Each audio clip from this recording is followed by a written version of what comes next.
How will the upcoming presidential election impact the real estate market? And before you get too excited, I'm going to tell you now, this is not in any way, shape, or form a political video. Hi, this is Andrew with the Andrew Smith team at eXp Realty. And 2020 is going to go down. It's going to be remembered as one of the most challenging years of our lives, perhaps, and modern history. To be honest with you, we've dealt with a worldwide pandemic, or are dealing with a worldwide pandemic. We've had a recession caused by historic unemployment as a result of a worldwide pandemic. And we've seen a level of social unrest that perhaps is going to impact our lives for years to come. In fact, I'm fairly sure that it will. And it's a level of unrest that we haven't seen in a number of years. But with all of that, the real estate market generally seems to be unaffected. The latest survey is projecting that home sales this year will surpass last year. So why is that? Why is it that in this tumultuous year, we could end up seeing some of the best real estate performance that we've seen in the last several years? And what impact is the upcoming presidential election likely to have on the market going forward? And, in order to kind of predict what's going to happen in the future, it's sometimes best to take a look at what's happened in the past. And BTIG is a research and analysis company, and they actually took a look at home sales from 1963 to 2019 in a recent report that they did entitled One House, Two House, Red House, Blue House.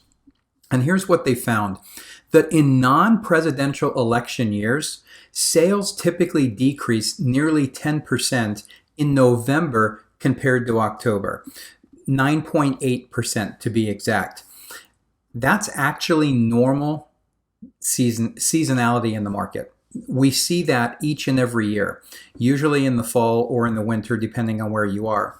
What they found is that in presidential election years, the typical decrease in activity is about 15%. So about 5% higher than in non-election years.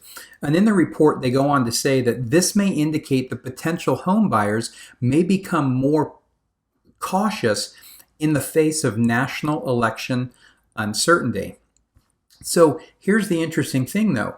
They then look to say, well, are those sales lost forever? And what they actually found out is that they're not.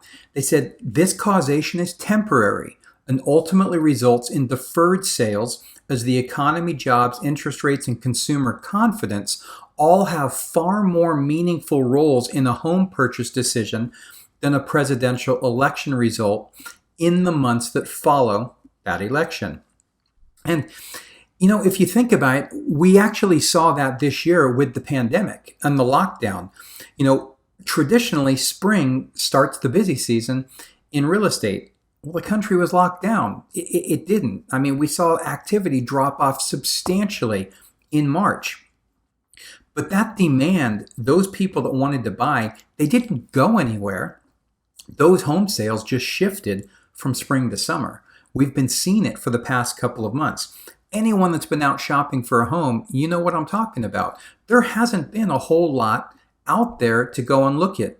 And what has been out there has been snapped up relatively quickly. Now, in a separate research done by Myers Research, they agree that those purchases are just delayed until after the election. They state, history suggests that the slowdown is largely concentrated in the month of November.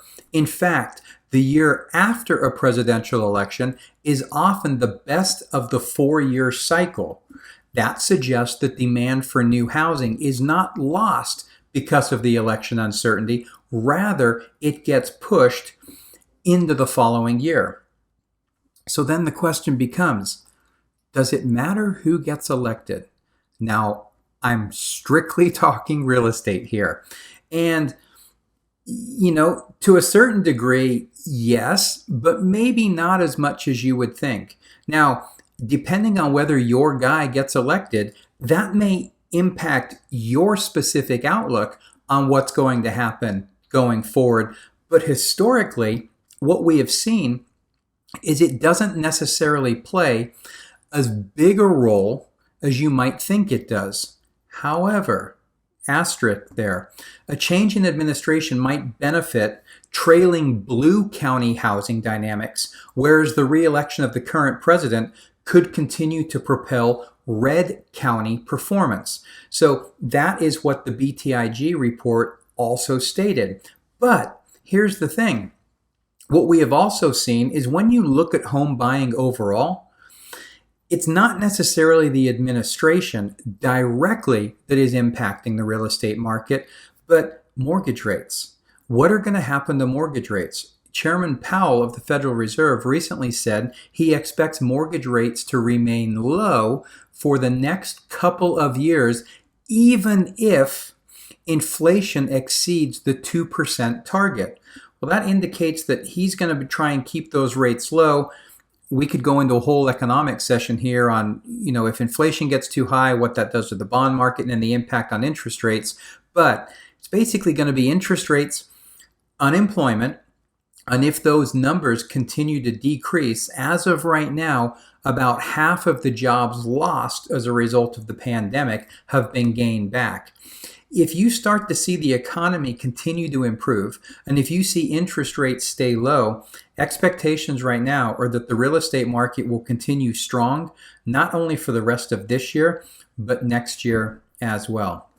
So again, hopefully that helps. If you've got any specific questions or a situation that you'd like to discuss in more detail, please reach out. I'm always happy to talk that through with you. Can't guarantee I have all the answers, but I will happy to share what I do know with you so that you can make the best decision for you and your family.